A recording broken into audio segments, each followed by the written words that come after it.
You watched them effortlessly prioritize a stranger in the exact same room where they just told you they were too exhausted to engage. You saw the immediate shift in their posture, the sudden, sharp animation in their eyes, and the complete erasure of your presence while you stood 3 feet away, pretending not to notice the sudden temperature drop. You were told it was just a mood, a fleeting distraction, or simply that they are naturally charismatic. That is a lie. Call it the asymmetry of attachment. This is the biological reality where the system always rewards the entity that requires the least validation from the exchange. Everything that follows will reveal why this mechanism runs beneath every single social interaction you have ever had.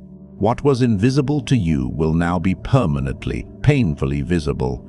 This is not a gift of power, it is a heavy, isolating lens. If you prefer the comfort of believing people just make mistakes, leave now. Human social hierarchies do not operate on fairness, loyalty, or shared history. They are fluid, ruthless ecosystems governed entirely by perceived leverage. The machinery underneath the social performance is constantly calculating who needs who more, scanning for the slightest imbalance in demand. The person who needs the least from a room controls the room. It is an evolutionary force operating between positions, entirely devoid of individual malice or conscious thought. The hierarchy simply sorts mass according to gravity. Bring this into your immediate reality. When you enter a space and immediately seek connection, when you make yourself hyper-available to ensure the comfort of others, you are not being polite. You are bleeding leverage. The system reads your hyper-visibility as a desperate bid for security. Availability is not loyalty. It is the earliest signal of disposability. You signal to the primal architecture of the room that you are anchored to them, while they are free to drift. Call it the visibility trap. This is the place where you believe that being seen, being helpful, and being continuously present will secure your position in the hierarchy. The mechanism operating here is absence as a social signal. The human nervous system is wired to assign high value to that which is scarce, unpredictable, or difficult to capture. Conversely, it is biologically programmed to devalue that which is constantly accessible. This brings us to the first architectural command of this system, asked Rule 1, ration your presence. Constantly being available neutralizes your positional weight. The system only values what is strictly scarce. When you are always there, always responding, always visible, you become part of the environmental background, as unnoticed and unvalued as the floorboards you walk on. Strip the morality out of it and look at the math. When you text back in 3 seconds, or when you cancel your own plans to accommodate the shifting schedules of others, you feel betrayed when they do not reciprocate your dedication. But it is not cruelty, it is biology. They are not punishing you, their nervous system simply cannot assign high value to an infinitely renewable resource.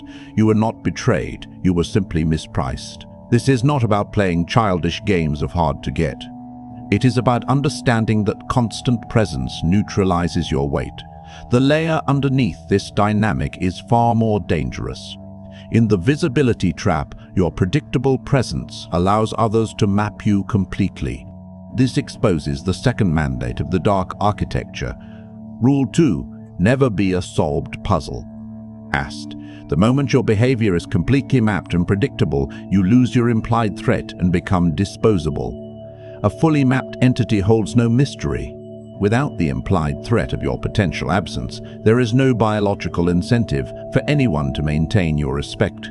You become a solved equation, easily discarded.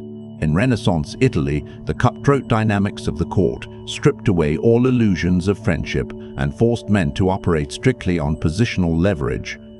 Consider Cesare Borgia.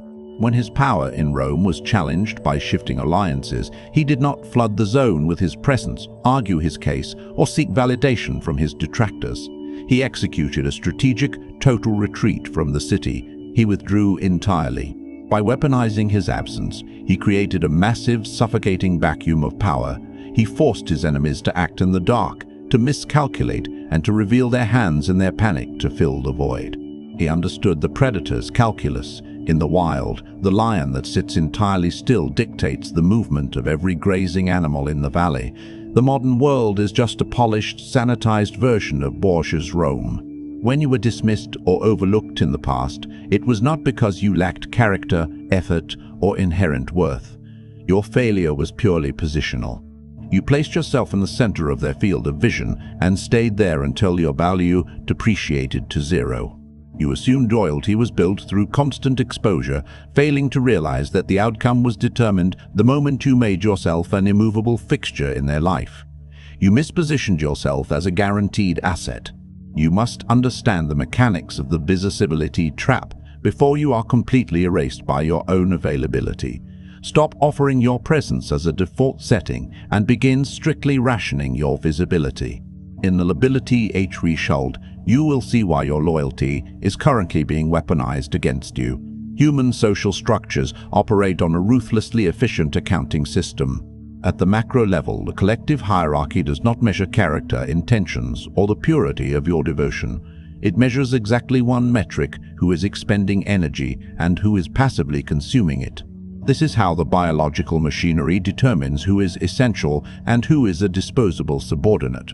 The hierarchy simply calculates the flow of capital, and it permanently elevates the entity holding the most uncommitted resources. Look at your own physical behavior in a room. You sit across from someone, leaning forward, tracking their every micro-expression, adjusting your tone and cadence to manage their comfort. You pour your absolute focus into their reality, waiting for a signal that they recognize your effort. You believe you are building a connection. You are not. Caring more than the other person is not a moral victory. It is a biological surrender. You are handing over your psychological capital without securing any collateral, and the system registers this as weakness. Call it the liability Tesh held. This is the place where your deep emotional investment transitions from a virtue into a blaring target. This dynamic is governed by a brutal mechanism, the over-investment penalty. The moment you cross this line, the harder you try to secure the bond, the faster the system depreciates your worth. This dictates the third absolute law of the dark architecture, Astruc Rule 3, weaponize your apathy, Astruc. In any power dynamic, the entity that distributes the least psychological capital controls the exchange. We will dissect the exact cost of this penalty in the next phase, but first, you must observe how it physically manifests in the wild. Picture two individuals sitting at a table during a tense, undefined conflict. Perhaps a relationship fracturing, perhaps a business partnership dissolving. Both have exactly the same amount to lose. The external conditions are identical. The first individual leans in. Their hands are moving constantly, their voice accelerates, and their eyes urgently search the other's face for validation. They are over-explaining, flooding the space with words, trying to force an understanding, desperately attempting to fix the breach. They are leaking attention from every pore, dissolving under the weight of their own reactive emotion. Now look at the second individual. They are leaning back. Their hands are perfectly still on the table. Their gaze is not locked in a desperate search. It is heavy, resting almost lazily on the first person's chest, occasionally drifting to the room around them. They offer no reassuring nods. They provide no mirroring expressions. The silence stretches, and as the first person fractures, the second person accumulates immense, suffocating weight. The first person is drowning. The second person is simply watching the water rise. The system does not respect how much you bleed. It respects how much you withhold. What you just witnessed is the mechanism of scarcity of attention as perceived value. In the primal architecture of the human brain, focused attention is an extremely high-calorie resource. The system is wired to believe that whoever distributes this resource sparingly must possess high status, because only apex entities can afford to be indifferent to their surroundings. Strip away your resentment. When people pull away from your overinvestment, they are not executing a malicious plot to break your heart. This is not about them being toxic or cruel. It is a raw mechanical reflex. The biological system simply cannot assign high value to an entity that freely throws its most precious resource at a target that has not earned it. When you give them unearned focus, their nervous system automatically categorizes you as a dependent. Here is where it flips. The layer beneath this reflex is catastrophic for your positional leverage. By focusing entirely on their approval, you signal that your reality is dependent on their judgment. You place yourself entirely inside the ghost economy.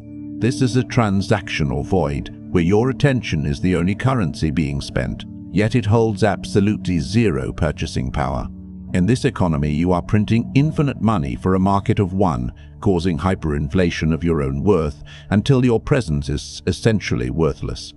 Machiavelli documented this exact dynamic in The Brutal Politics of the Italian Peninsula. Consider Caterina Sforza, the Countess of Forlì. When her enemies assassinated her husband and trapped her inside the fortress of Ravaldino, they captured her children and held them hostage outside the walls. They demanded her immediate surrender, assuming her maternal attachment was her ultimate vulnerability. They assumed she had crossed the livability threshold. She stood on the ramparts and explicitly refused to negotiate. She lifted her skirts, exposed herself to the besiegers, and shouted that she had the instrument to make more children. She deliberately stripped away her predictable emotional liabilities. The sheer shock of her emotional opacity paralyzed her enemies. This is the execution of Rule 4, liquidate emotional liabilities. To be unleverageable, you must strip away the predictable emotional attachments your opponent expects to use against you. Sforza kept the fortress because she understood that a threat is only viable when your opponent believes you have nothing left to lose. The moment you allow someone to realize that you care more about the relationship than they do, the architecture of the dynamic is permanently broken. Kill the instinct to prove your loyalty through overinvestment and let them wonder if you even care at all. In The Curt of Warned Silence, you will see why speaking first is a biological submission signal. The social hierarchy is an acoustic environment. It measures space, sound, and who fills it. At the macro level, the system evaluates the distribution of tension across any given interaction. The entity that rushes to alleviate atmospheric pressure is fundamentally subservient to the entity that generated it. The one who speaks to kill the silence is the one volunteering for the subordinate role. It is a raw, unforgiving calculation of energy expenditure. The hierarchy simply observes who is working to maintain comfort and permanently demotes them. The person resting in the quiet is collecting taxes. The person filling the quiet is paying them. Think about the relationships you have actually seen. When a conversation stalls, your nervous system panics.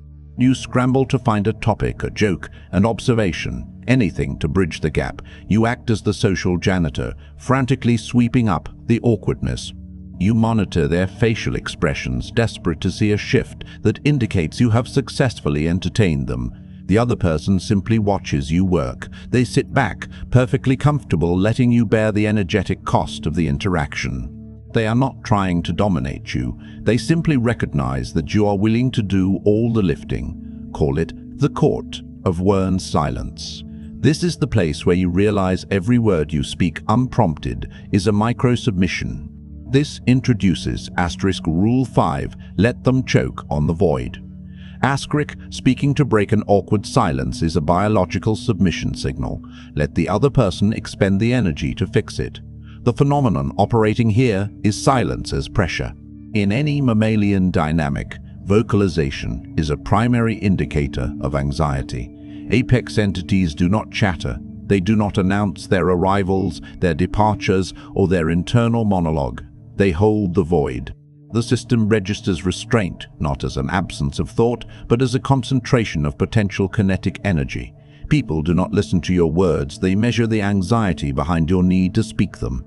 Sit at a negotiation table, a performance review, or a tense dinner. A question is asked, an answer is given. Then a pause. Most people panic. They append their answer, soften it, explain it, and negotiate against themselves before the other side even registers a counteroffer. Here is the brutal truth. This is not about them being manipulative masterminds while you play the innocent victim. It is a strictly evolutionary reflex. Your brain interprets quiet as social rejection, a primal threat to your survival in the tribe. You babble to prove you belong, to prove you are safe, but you must stop viewing their stillness as an attack. It is simply a vacuum. They are not punishing you, they are simply allowing you to punish yourself. Go deeper. This is where the unseen architecture reveals itself. The layer underneath is the true danger. By volunteering information to fill the gap, you trigger the overinvestment penalty we identified earlier. In the previous phase, you saw how your excessive attention depreciated your value. Now, observe how your anxiety-driven words hand over the very map of your vulnerabilities, fully closing the loop on your own positional self-destruction. This demands the execution of Rule 6, withhold the blueprint. Hask. Never volunteer unprompted information. A confession offered without interrogation simply hands them the map to your insecurities. A confession offered without interrogation is just a plea for mercy.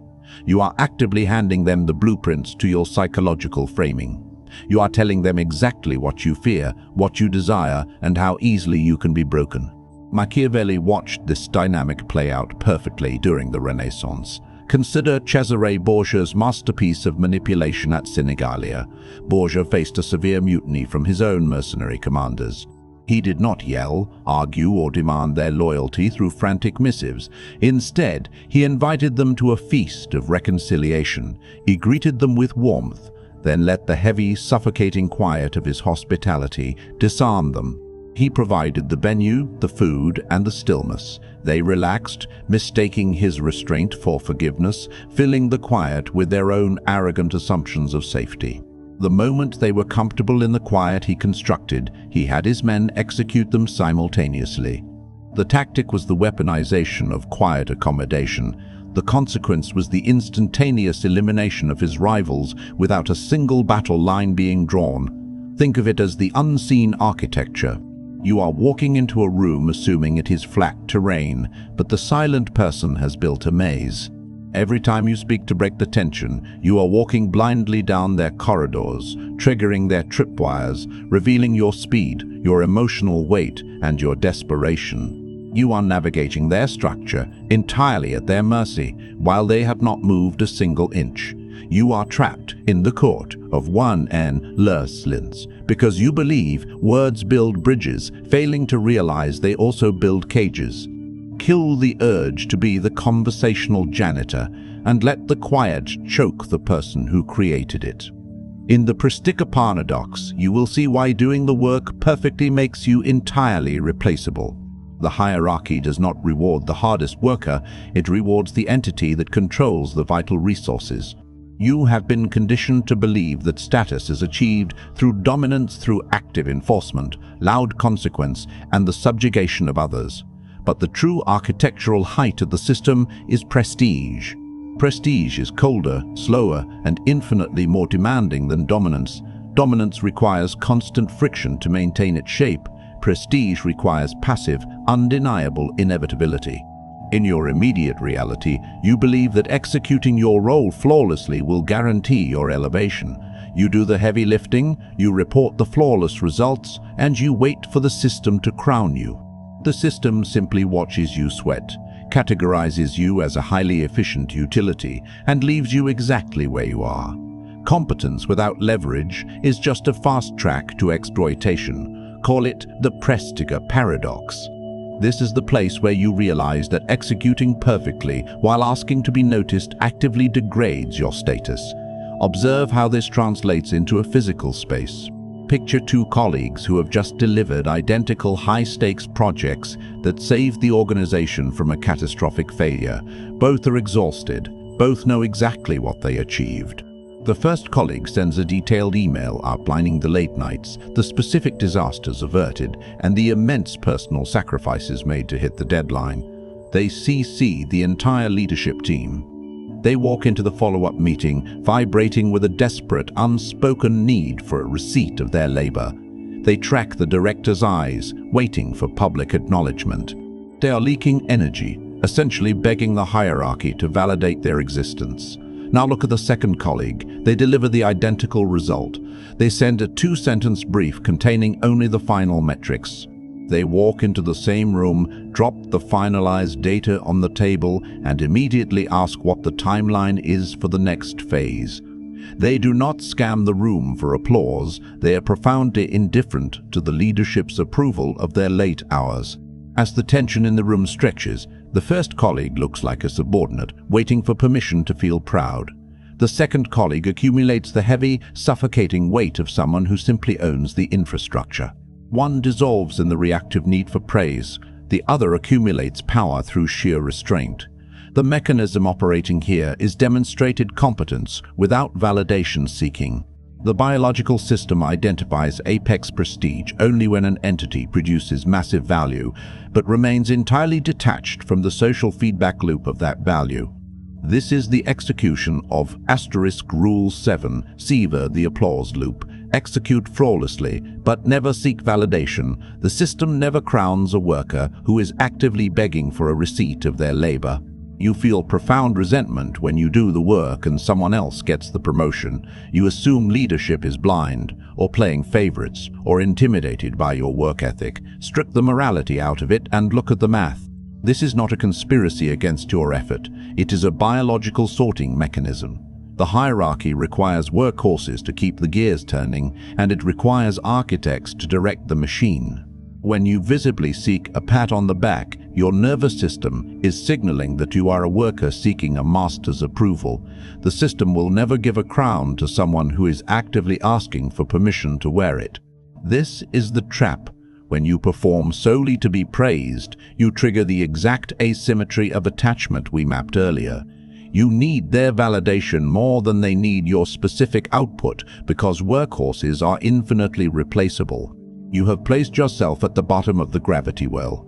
You are a small moon orbiting their massive planet, generating kinetic energy that they effortlessly absorb without ever shifting their own trajectory.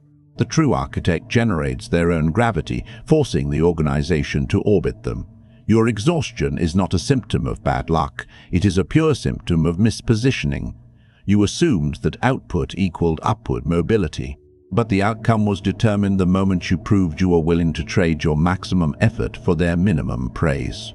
Your failure to rise is not a reflection of your character.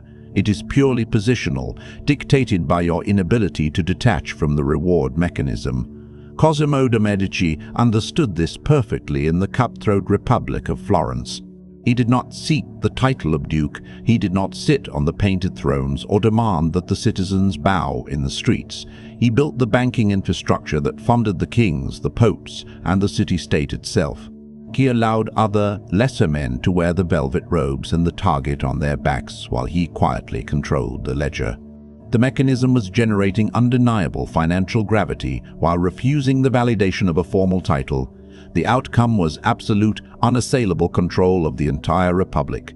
Power does not need to be seen if it is the thing keeping the lights on. You are suffocating inside the Plestigomradox because you want to be known as the best player on the board.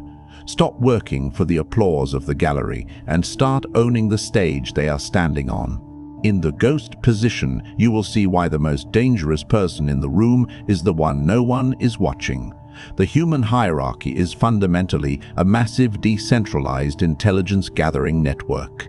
The biological imperative of every group is to map the environment to predict threats and allocate resources. Whoever provides the most data becomes the most predictable and therefore the least dangerous. The system naturally and unconsciously subordinates the predictable. It files them away as solved equations, requiring no further vigilance. Bring this directly into the room where you operate. When you share your opinions freely, when you detail your weekend plans to casual acquaintances, and when you broadcast your emotional state through your posture and your tone, you think you are building rapport. You believe you are participating in the social fabric. You are not.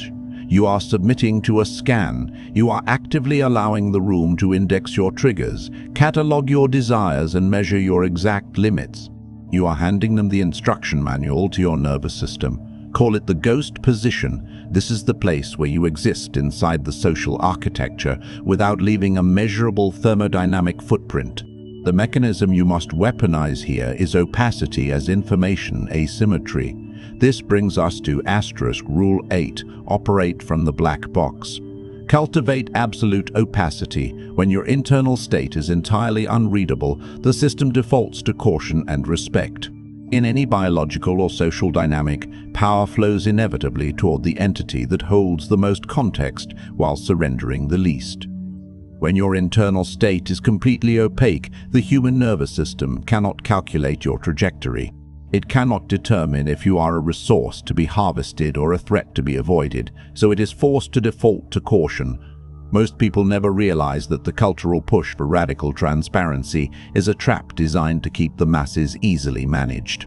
When someone probes you for personal details, demands to know what you are thinking, or tries to provoke an emotional reaction, they are not attempting to connect with your soul. They are attempting to neutralize your implied threat by forcing you into a recognizable category. This dictates the necessity of Rule 9, starve their intelligence network. Do not feed the social hierarchy your personal data. The less they know about your reality, the more they must obey it. Strip the morality out of this exchange. Withholding your inner monologue is not a malicious deception. It is simply the biological conservation of your own source code. To be completely understood is to be completely conquered. When you offer no surface area for their assumptions to grip, you induce a low-grade, constant anxiety in their nervous system. They must treat you with care because they do not know where your boundaries lie. They do not know what will trigger a retaliation, so they must walk softly. This is where the biological reality we established at the very beginning finally locks into place. The asymmetry of attachment, the core mechanism that opened our dissection, dictates that the system always rewards whoever requires the least validation from the exchange. When you operate from pure opacity, you physically sever the mechanism of attachment at its root. You cannot seek validation if you do not reveal what you want validated. You become a psychological black box. The system is forced to assume you require absolutely nothing from it, instantly granting you the highest possible positional leverage. The entity that cannot be read is the only entity that cannot be bought. To understand how this operates at the apex of human ruthlessness, look to Pope Alexander VI, the patriarch of the Borgia family. He did not rule the Vatican by outshouting the cardinals or begging for their loyalty through transparent appeals. He built an impenetrable network of encrypted correspondence and silent observation. He controlled the flow of information so completely that his allies and his enemies alike had to act entirely on his assumptions, never their own. He absorbed every whisper in Rome while broadcasting nothing but a smiling, terrifying void. He weaponized the unknown. The outcome was the total psychological paralysis of his rivals. They defeated themselves by reacting to shadows he never actually cast. They were blind men swinging at smoke. You must view your attention, your history, and your words as the surgeon's blade. The blade does not announce its presence. It does not slash wildly at the air to prove it is sharp. It is kept hidden in the dark, meticulously sterilized, until the exact second it is required to separate tissue. When you wield your data with this level of violent precision, you stop being a pawn in their narrative and become the unseen architect of their reality. When you sit in a meeting or a negotiation, stop nodding to fill their pauses. Stop reacting to their provocations. Let their questions hang in the air for a second longer than is comfortable, and answer only what is strictly required, offering zero surplus context. Make them spend their psychological capital trying to decode a baseline you refuse to provide. A mind that cannot be mapped is a territory that cannot be invaded. You must retreat into the ghost paration until they are utterly exhausted from trying to guess your next move. Stop bleeding data into a system that is only using it to build your cage. In the sovereign gens Amcor, you will see the final architectural shift that makes manipulation impossible. The biological hierarchy respects one ultimate signal above all others: immovability. Dominance is loud, but it is deeply fragile. It requires constant external friction to maintain its shape, constantly testing its boundaries against weaker opponents. Prestige, the apex of the hierarchy, is entirely self-sustaining. The system is endlessly scanning the environment for the entity that does not flinch when the ground fractures.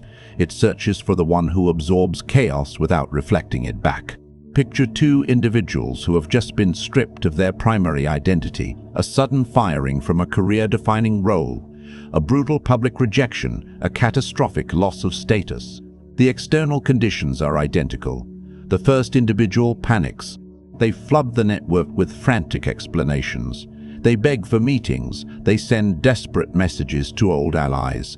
They try to claw their way back into the exact room that just expelled them.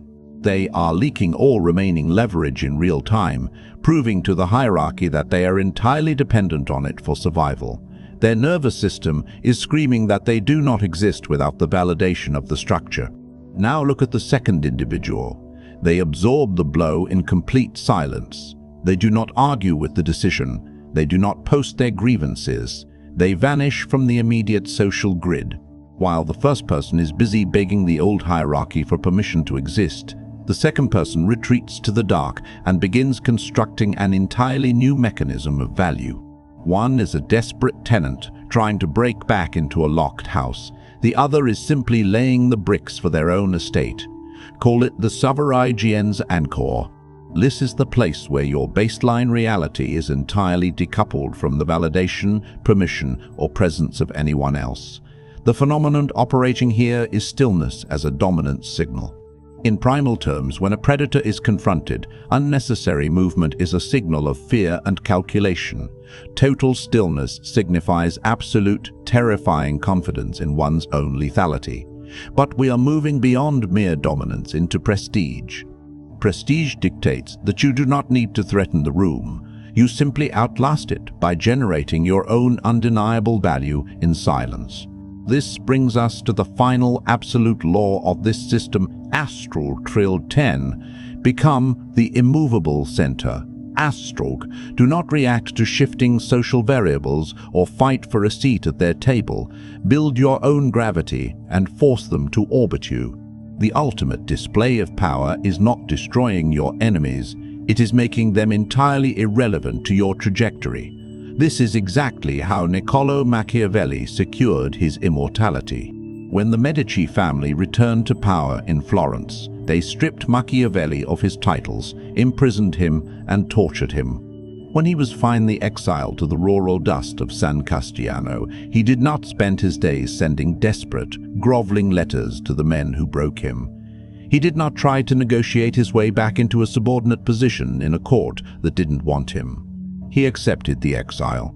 During the day, he trapped birds and drank in the local taverns. But at night, he stripped off his muddy clothes, put on his formal court robes, and sat at his desk in absolute stillness. He wrote The Prince. He built a framework of power so accurate and unassailable that it outlasted the Medicis, the Borgias, and the entire Republic. The mechanism was generating massive, undeniable prestige through solitary work. The outcome was that he became the permanent architect of the very game his enemies thought they had banished him from. Recall the unseen architecture. You have spent your life trying to rearrange the furniture in rooms built by other people. When they lock the door on you, you shatter your hands beating against the wood, demanding to be let back in. You must stop fighting over leased space and become the architect of your own foundation. True gravity is not forcing people to look at you. It is building a mass so dense they cannot escape your orbit. When you lost everything in the past, your suffering was not a measure of your inadequacy. It was purely positional.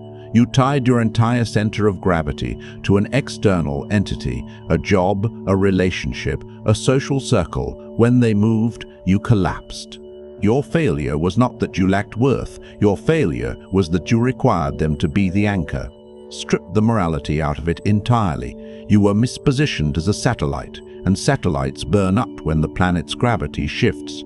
You cannot be discarded from a game you have already stopped playing. The Sovereign's Anchor demands that you stop reacting to the shifting variables around you. Let them maneuver. Let them scheme. Let them play their frantic games of visibility and attachment. You will no longer participate in the friction. stop fighting for a seat at their table, and build the room they eventually have to rent. The biological system has now been entirely exposed. The asymmetry of attachment, which we identified at the very beginning of this dissection, was never a curse. It is simply the governing physics of human interaction. The entity that requires the least validation controls the exchange. This was always visible. It was always undeniable. Every time you bled leverage, every time you overinvested, every time you broke the silence with anxious chatter, you were simply fighting the math. The math always wins. Now you align with it. The version of you that clicked on this, the version that sought external validation and operated out of a frantic fear of abandonment, is obsolete. There is no need to mourn it, do not attack it, and do not feel shame for how it operated. It was simply legacy software running on an outdated operating system, desperately trying to process a brutal environment with the wrong code. That hardware has now outgrown the programming. The update is complete. The old responses have been permanently overwritten. From this exact second forward, you must view the masses as automated background systems. They are mechanical entities moving blindly through hierarchies. They will never possess the capacity to see. They are predictable, reactive, and entirely bound by their biological reflexes. You are no longer one of them. Your command is to isolate your focus. You will build a purpose, a framework, and a mission that absolutely does not require the permission, applause, or presence of another human being. Self-mastery is the ultimate gravity. It is the only metric that the hierarchy cannot manipulate. There is a single word that separates the architects from the collateral damage. Iron. Those who truly understood the architecture that was dismantled here already know exactly what that word means and how heavy it is to carry. Do not mistake what just happened. This is not a community. I am not offering you support, and this is not a sanctuary for your grievances. Continued exposure to this architecture is merely access to the brutal truth. If you stay, you are not a follower. You are simply an entity that can no longer pretend the underlying mechanism does not exist. You now possess the map of the human machinery, walk through the fire, or burn in the background. The system does not care which you choose.